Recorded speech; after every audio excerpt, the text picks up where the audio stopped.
Alors le thème du jour, ce sont les aquarelles. Je suppose plus ou moins que vous connaissez tous ces aquarelles. On les a utilisées à l'école quand on était petit. Celles qui font des loisirs créatifs en utilisent. Pas toutes, parce qu'il y en a beaucoup qui n'aiment pas trop la patouille. Nous, on va surtout se concentrer sur les aquarelles au niveau loisirs créatifs, pas les aquarelles d'art, si je puis dire ainsi. Et je vais surtout vous présenter les aquarelles de China Freya.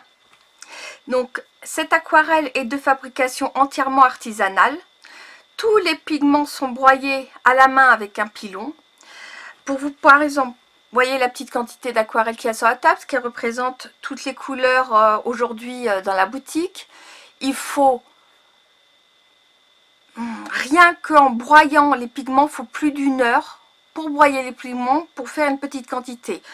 Je vais dire qu'il faut 3-4 heures pour réaliser une quantité d'aquarelle comme celle-là de la même couleur, puisque tout est vraiment 100% fait à la main du début où on broie les pigments jusqu'à la finalité et où on met les derniers petits ingrédients secrets. Donc c'est un produit qui est entièrement naturel et qui est à très forte pigmentation. Alors, je vais vous présenter les couleurs. Ici, vous avez la nouvelle version du contenant, puisqu'avant, on les avait... Hop, bon, j'ai pas l'étiquette dessus, mais vous voyez, c'est dans des petits pots en verre. Et si je reprends la même, aujourd'hui, c'est exactement la même quantité qu'il y a à l'intérieur. Oups, excusez-moi. C'est exactement la même quantité qu'il y a à l'intérieur, mais plastique vert. Au niveau du poids par la poste, pour vous, ça fait la différence. Il me reste encore des godets en verre, donc faut pas hésiter si vous les préférez à les réclamer. Hop. Oups, je suis pas dans le bon sens. Voilà. Alors, nous avons donc le jaune citron. Allez.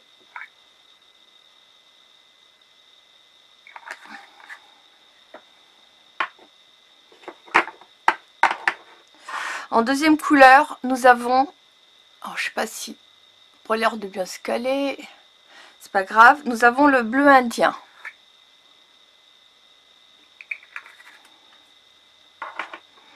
Le rouge Porto.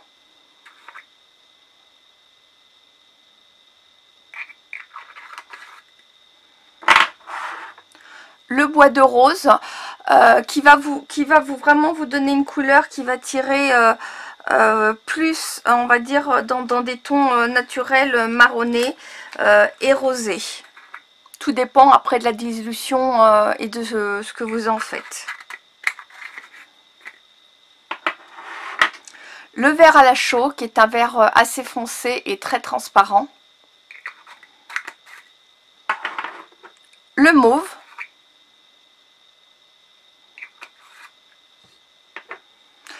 Le noir. Toutes les autres couleurs, là, jusqu'aux premières couleurs, les premières couleurs qu'on vient de passer sont vraiment les couleurs d'origine. La couleur qui bientôt ne sera plus en boutique, c'est le orangé.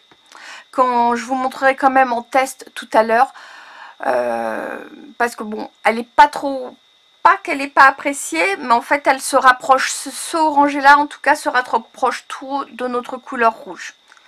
Donc c'est une couleur, on va dire, à refaire et à retester différemment. Donc le noir, un très beau noir. Un bleu ciel, qui lui est un peu plus opaque par sa composition. Un marron.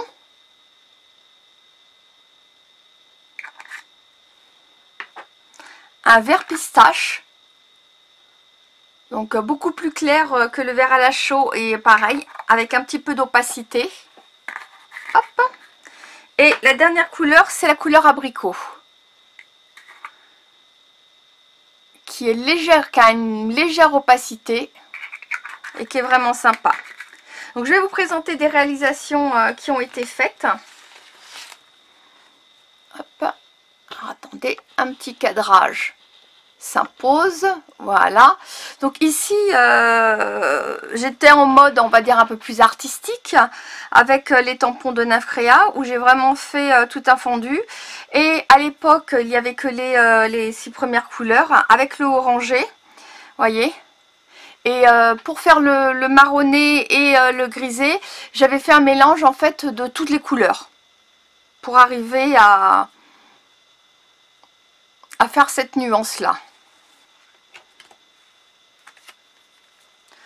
Donc toujours dans les tampons, vous voyez, donc on peut faire du coloriage, du tour, c'est vraiment, vous voyez, elles sont vraiment très fortes en pigmentation, hein, vous voyez, les couleurs sont vraiment très très belles. Et après le rendu va vraiment dépendre des papiers qu'on utilise. J'utilise principalement du papier mix média ou du papier aquarelle en fonction de ce que je vais faire, mais j'utilise énormément le papier blanc de scrapbooking en 160-200 grammes. Moi, ce que j'adore le plus, c'est faire des fonds. Voyez, avec des mélanges de couleurs. Je mélange, j'hésite pas, j'y vais à fond et je mélange vraiment toutes les couleurs dedans. Voyez, juste un petit peu de couleur sur un tampon pour faire une carte. Elles rendent vraiment, vraiment très bien. Donc un tag. Que ce tag là, vous pouvez retrouver son tutoriel dans le magazine Scrap pour tous. Hop, bien sûr, alors à l'endroit ce sera mieux. Encore une carte. J'aime beaucoup les cartes. Pourquoi? Parce qu'en fait elles nous permettent de montrer plus facilement et en plus grande quantité, on va dire, tout ce qu'on peut faire. Maintenant je vais vous montrer des réalisations, des tests qu'a fait Lydil. Pour celles qui connaissent, il y a sa chaîne YouTube, hein, je vous la mettrai en commentaire. Elle aime beaucoup travailler les aquarelles et bientôt elle devrait faire une vidéo sur les aquarelles de Nymphéa. Donc voilà les réalisations, excusez-moi, qu'elle a faites. Donc un fond étoilé, une galaxie, je trouve ça vraiment superbe. Vous voyez. Non. Bon, celles qui connaissent Lydil reconnaîtront ses dessins et sa façon de faire. Hein.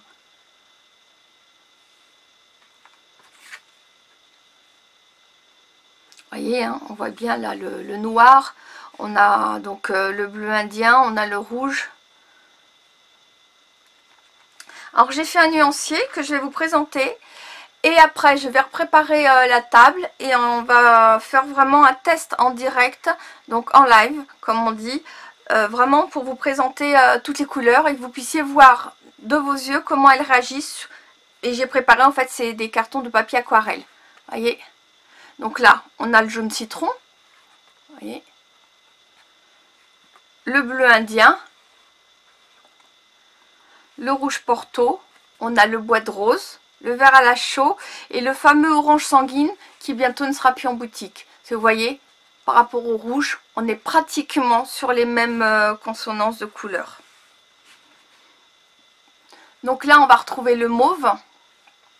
Et là, on passe après aux nouvelles couleurs. Donc on a le noir qui est arrivé, c'est une demande de client. Et d'avoir après d'autres couleurs un petit peu différentes. Donc un bleu ciel, un marronné, donc un vert pistache et un abricot. Alors je ne sais pas si à l'écran vous vous rendez vraiment compte de la couleur. Parce que comme vous voyez, en fonction de l'épaisseur des couleurs, elle est brillante par endroits. Mais si, pour celles qui connaissent, celles qui l'ont déjà eu, qui l'ont déjà travaillé, ici au toucher, par rapport à son processus de fabrication, vous n'aurez pas quelque chose de lisse. Ça va être quelque chose, ça va être une texture un peu granuleuse, puisqu'elle est travaillée au pilon et qu'elle n'est pas passée en usine dans des rouleaux compresseurs. C'est vraiment la grande différence. Et bien sûr après sa composition au niveau des produits qu'il y a à l'intérieur, par rapport à celle que vous allez trouver d'une autre fabrication. Très bien, me revoilà. Donc je suis prête pour vous faire la démonstration. Je vais utiliser donc ce pinceau, hein, un pinceau qui est ovale, hein. C'est un de mes pinceaux préférés. Sinon on peut utiliser bien sûr toutes sortes de pinceaux, des pinceaux à réservoir d'eau, des pinceaux standards qui soient ovales, qui soient plats, que ce soit des pinceaux en inventaire. On peut utiliser des spatules pour travailler avec, enfin bref. Vous pouvez vraiment prendre tout ce que vous voulez, une mousse, vous savez, comme les mousses pour les encreurs au niveau scrap. On va commencer par la couleur, hop, jaune citron. Et moi, je vais prendre mon petit pot sur lequel j'ai déjà mis de l'eau dedans pour le faire tremper. Si vous n'utilisez pas toute l'eau, c'est pas grave, vous laissez sécher et il redeviendra dur. Aucune importance qu'on ait mis trop d'eau et qu'on n'utilise pas tout. Donc, on prend du pigment.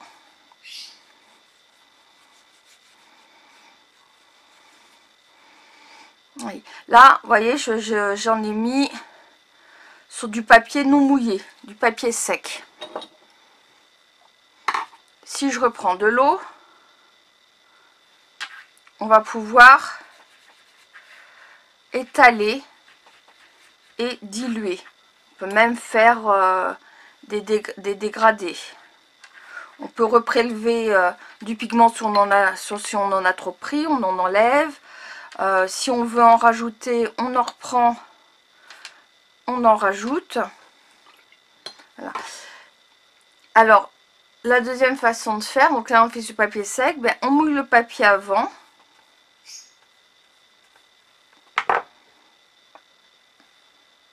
On prend un peu de pigment. Vous voyez, on met une détache. Et en fait, ça va plus ou moins s'étaler.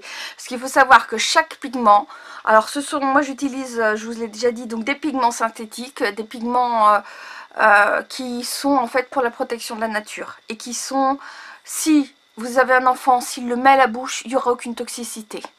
Comme je vous ai dit, ils sont vraiment 100% naturels. Voilà, alors on va le laisser sécher.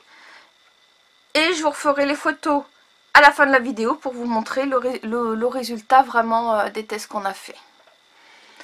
Hop.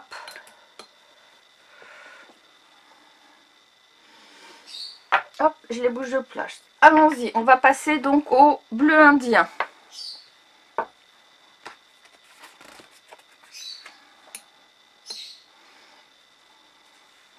Donc pareil, hein, j'ai mis un petit peu d'eau. On va mélanger la couleur. Voilà. Et on va commencer par mettre, comme tout à l'heure, le produit à sec. Et on va rajouter de l'eau. Et vous voyez, je ne sais pas si vous voyez, au niveau du bleu, on voit des grains. Vous voyez, hop, j'en remets. On peut voir ici encore les grains du pigment qui a été écrasé.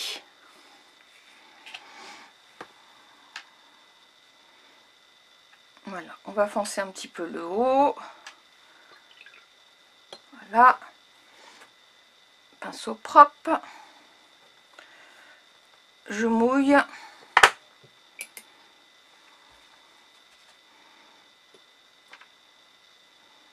Et vous voyez déjà celui-là s'étale beaucoup moins que le jaune. Et vous allez voir qu'il y a des couleurs vraiment qui se diffusent et d'autres qui sont vraiment plus, je dirais, plus compactes quand on le pose sur le papier. Hein. Alors bon, les termes, je ne suis pas aquarelliste, hein, donc j'utilise mes propres termes. Je vous explique comment je le ressens. Après, vous verrez, vous, à l'utilisation. Voyez, hop là. Au séchage. Et moi aussi, c'est pareil. Au fur et à mesure, je mets mes pots à sécher. On va passer au rouge Porto.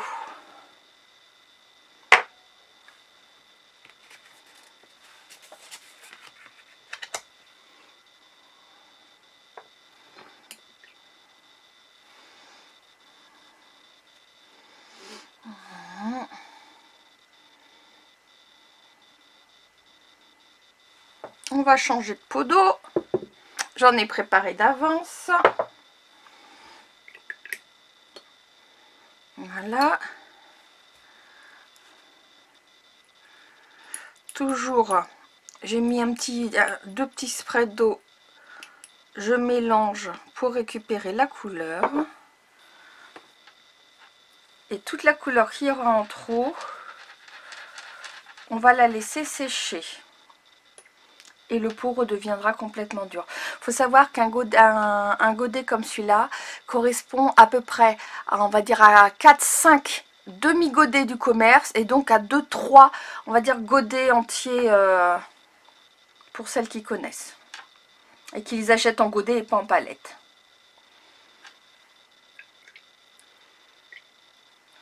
Donc là, le travail se fait vraiment, on est sur du papier aquarelle.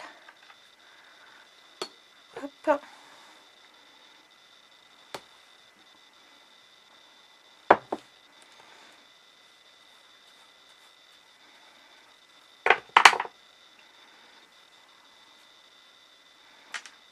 Voyez? Alors, je vais redescendre la caméra. Hop. Regardez, vous allez voir. Je reprélève juste une goutte. Je remets une goutte sur l'eau. Regardez. Comme celle-là, tout de suite. Voyez, elle se diffuse. Elle s'étale bien.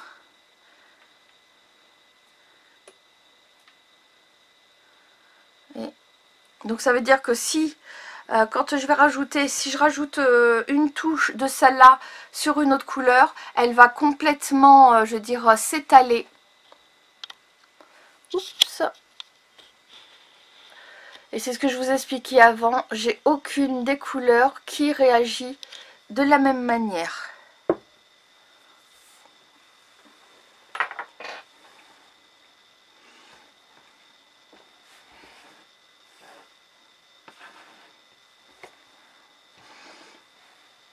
Allons-y, on va passer donc au bois de rose. Comme je vous ai dit, qui est une couleur qui va aller un petit peu vers le marronné. Hop, toujours la même chose. Je ne sais pas si vous voyez bien quand je mélange. Ça devient un petit peu pâteux. Et après, quand on laisse sécher, surtout, vous ne remettez pas le couvercle dessus. Vous le laissez sécher à l'air libre. Voyez.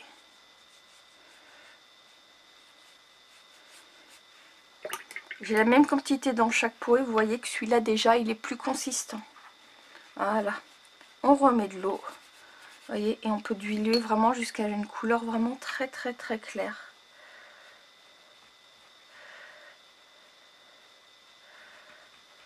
Voilà.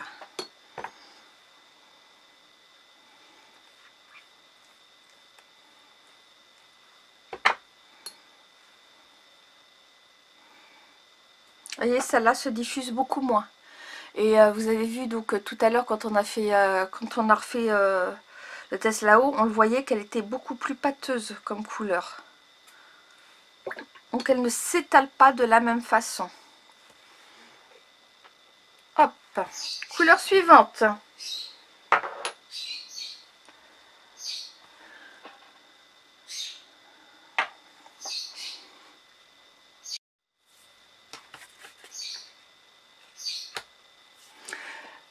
Alors, nous passons au vert à la chaux.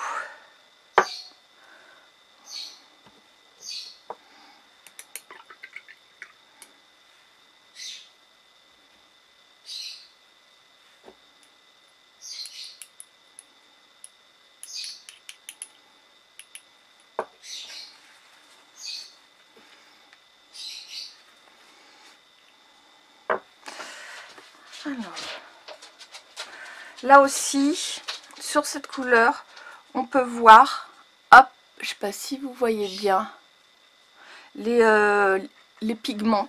Je veux dire que ça fait des petits, elle fait des petits grains.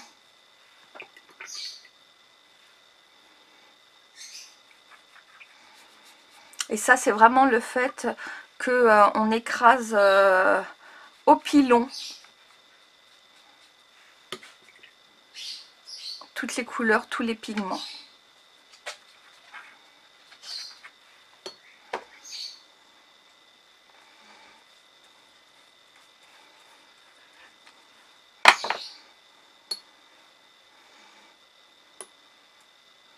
Vous voyez, celle-là se diffuse déjà un peu plus que celle d'avant.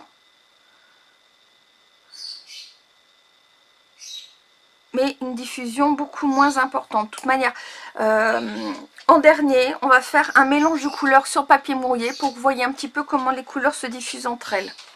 Et il faut savoir que tous les pigments venant du même fabricant, étant les mêmes propriétés, il n'y a pas de problème comme peut y avoir des fois, je dirais, au niveau des mélanges de couleurs.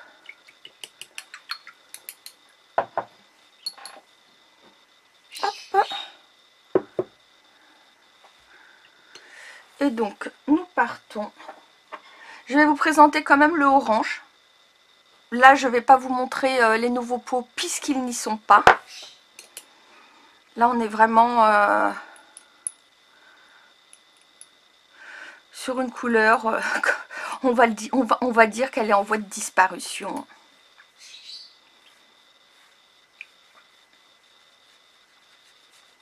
Elle est beaucoup plus transparente, elle est beaucoup plus tendre que le rouge. Mais la remontée que j'en ai eue, c'est qu'elle était trop proche de la couleur du rouge lorsqu'on la dilue.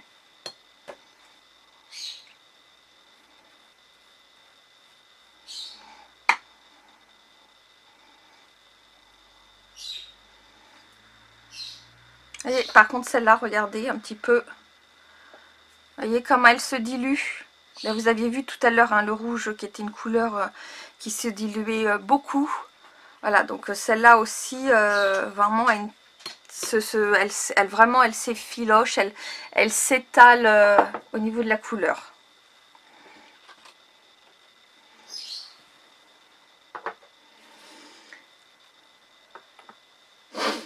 Alors,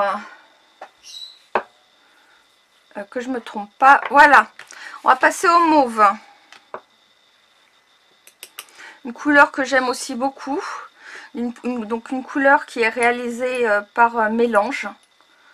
Donc il y a certaines couleurs comme le orange, le mauve, qui sont vraiment des couleurs faites par mélange d'autres couleurs. Et il faut savoir que toutes les couleurs, vous pouvez les mélanger entre elles, donc vous pouvez très bien recréer vos propres couleurs. Et donc vous amusez comme ça.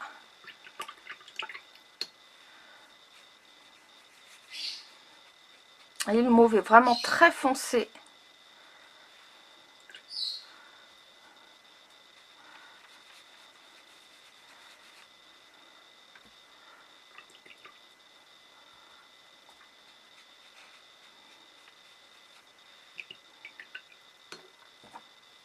Et alors sur papier mouillé,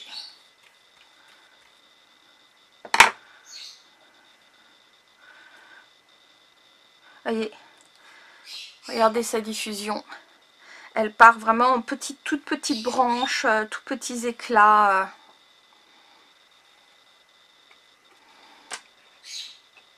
J'aime beaucoup. Le noir.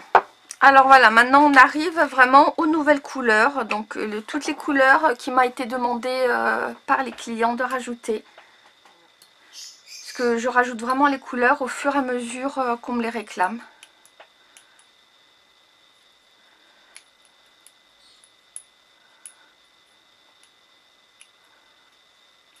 Voilà. Vous voyez, c'est un très beau noir. Il va plus tirer vers, je dirais, un petit peu l'anthracite, comme pour la pâte de structure. Mais là, en beaucoup plus foncé, puisqu'on est pour les aquarelles dans du pigment pur. Alors que sur les pâtes de structure, nous sommes plutôt en couleur pastel, puisque je travaille quand je fabrique ma pâte de structure, et comme je suis en produit complètement naturel, et ça je vous la présenterai dans une autre vidéo, on est en fait sur une base blanche.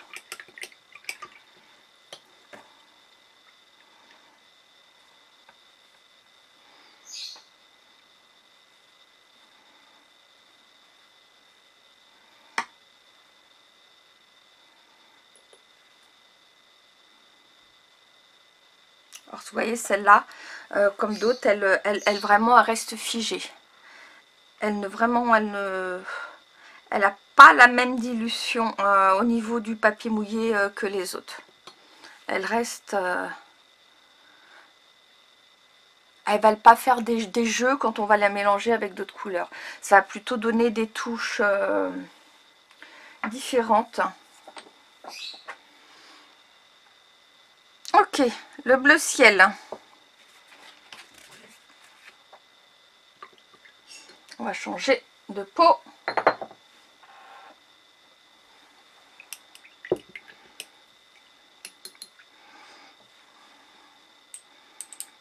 Oui. Bon, ça c'est vraiment mes peaux à moi, mes peaux de test, où je mets à chaque fois la fin de ce qui reste dans le bac avec le pilon. C'est comme ça que je me prélève pour moi les produits. Vous voyez, la couleur est complètement différente. Si on la regarde bien, je vais remettre un petit peu, je vais vous l'approcher. Voilà. Vous allez voir que ce bleu est légèrement opaque. Du fait, en fait, juste parce que je rajoute une touche de blanc dedans. Pour vraiment avoir une différence de couleur avec l'autre bleu. Parce que par moment, au niveau des pigments, en tout cas sur le fournisseur que j'ai, par rapport à la gamme de couleurs, je trouvais que les bleus se ressemblaient trop. Mais comme vous voyez, en rajoutant de l'eau et en la mettant par transparence, on a vraiment une transparence.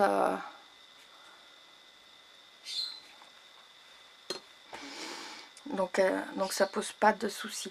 De toute manière, il y a certaines peintures du commerce, comme la gouache, si vous prenez une peinture acrylique, et si vous la diluez à fond, vous savez souvent quand ceux qui font vraiment de la peinture professionnelle, ce qu'on va faire, on va faire un lavis avec une peinture pour éclaircir et pour adoucir la couleur d'origine.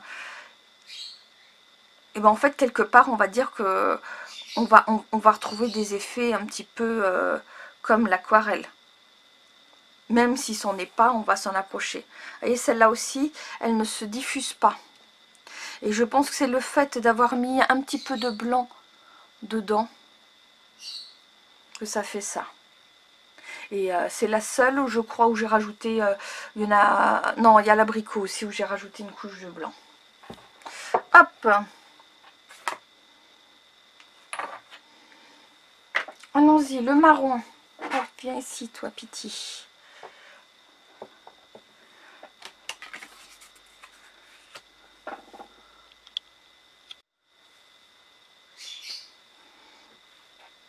Alors,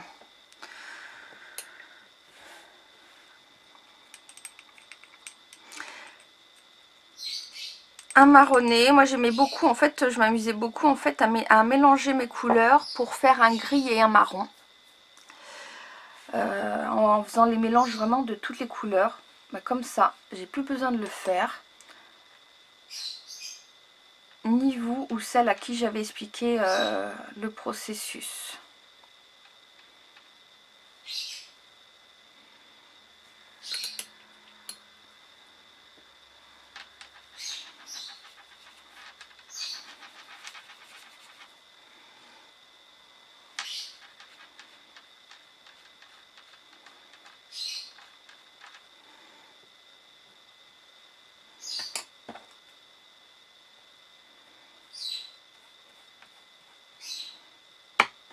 Alors, comment... Alors, il y a une légère dilution, je veux dire, vraiment un petit léger étalement. Vous voyez, et ça, c'est le genre de choses qu'on ressentira plus avec les mélanges de couleurs. Voilà, il nous reste 2 couleurs.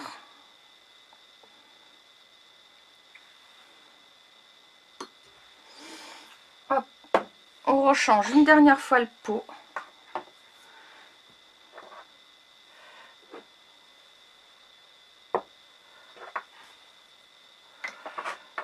Voilà.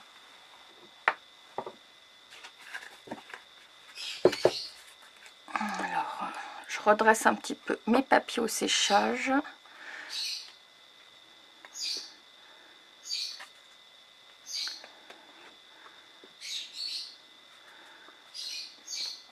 Voilà. Alors, donc le vert pistache, donc, qui est vraiment un vert complètement différent de l'autre. Hein.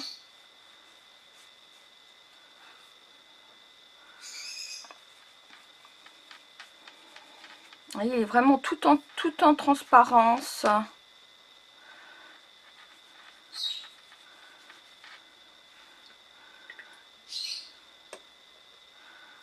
On va mettre un peu de plus, on va le foncer par ici.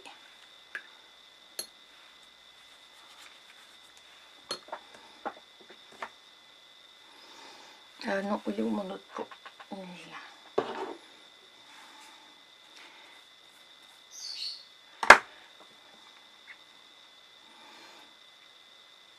Voilà. Celui-là ne réagit pas en fait au niveau de son étalement. Il reste...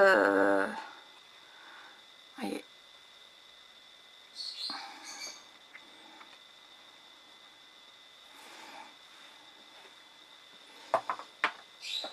Et la dernière couleur, qui est l'abricot.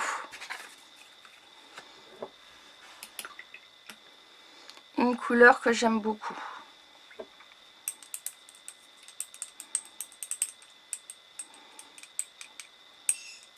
Et c'est dans l'abricot que j'ai rajouté une pointe, une toute petite pointe de blanc. Juste pour la rendre légèrement opaque.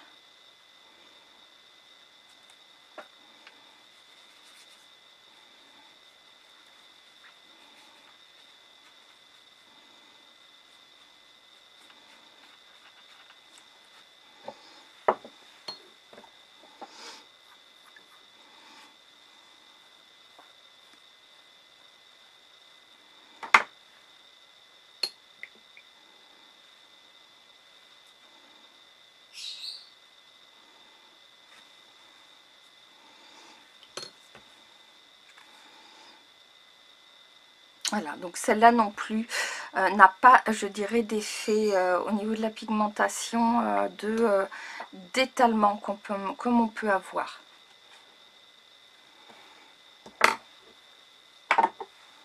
Bon, maintenant nous allons faire un test avec un mélange. Voyez, je prends une feuille de papier mix média. On va reprendre quelques couleurs. On va prendre du rouge, on va prendre du jaune, on va prendre un petit peu de mauve. Hop, ah bah voilà, bah on va faire un mélange. Voilà, allez hop, soyons fous. Je sais que certaines personnes vont sauter au plafond en voyant ça. Il y en a qui n'aiment vraiment pas du tout qu'on puisse mélanger certaines couleurs entre elles. Mais c'est souvent en faisant des mélanges incongrus que j'ai fait mes plus beaux fonds. Je vous en montrerai en photo quelques-uns. Vous ne les verrez pas tous. Voilà. Allons-y.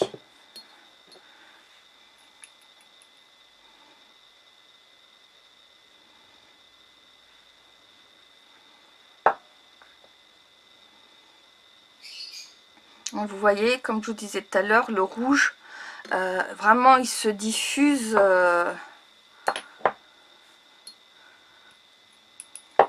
Il y a une grosse diffusion. Et vous voyez qu'en même temps, il a absorbé l'eau. Le jaune, comme on a vu, a une réaction opposée. Donc, et si je mets un petit peu de jaune à l'intérieur, en fait, ça ne va pas réagir. Allons-y. Si on prend un petit peu de bois de rose, Et il a vraiment une légère... c'est vraiment tout léger. Mais il n'y a pratiquement pas de diffusion. Ça va être plus en rajoutant de l'eau qu'on va réussir à le faire...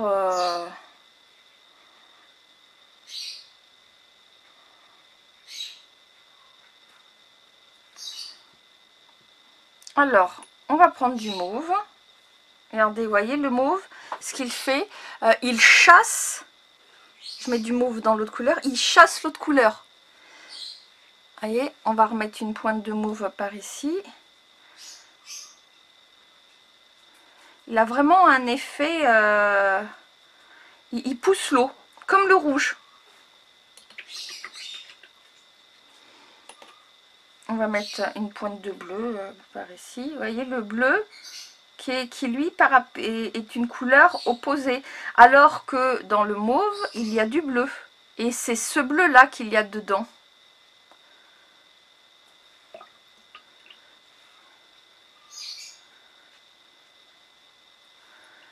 Et donc, si on rajoute une pointe de vert, qui elle a la même réaction que le bleu,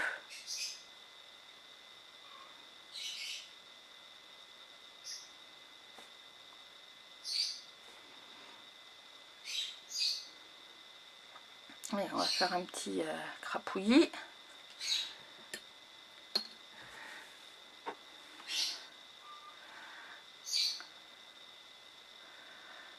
Alors là, on n'est pas là pour essayer de faire vraiment un fond super méga beau ou autre. C'était vraiment pour vous montrer un petit peu, je dirais, la réaction des couleurs entre elles. Voyez, entre les couleurs qui réagissent et celles qui ne réagissent pas. Bon, je vais peut-être pas mettre de marron parce que de toute manière, le marron, on en a forcément avec nos mélanges de couleurs. Mais des fois, je m'amuse comme ça et après, je fais, quand j'ai fini, au niveau des fonds de cartes, c'est vraiment... là, on va mettre par endroit une petite pointe de noir.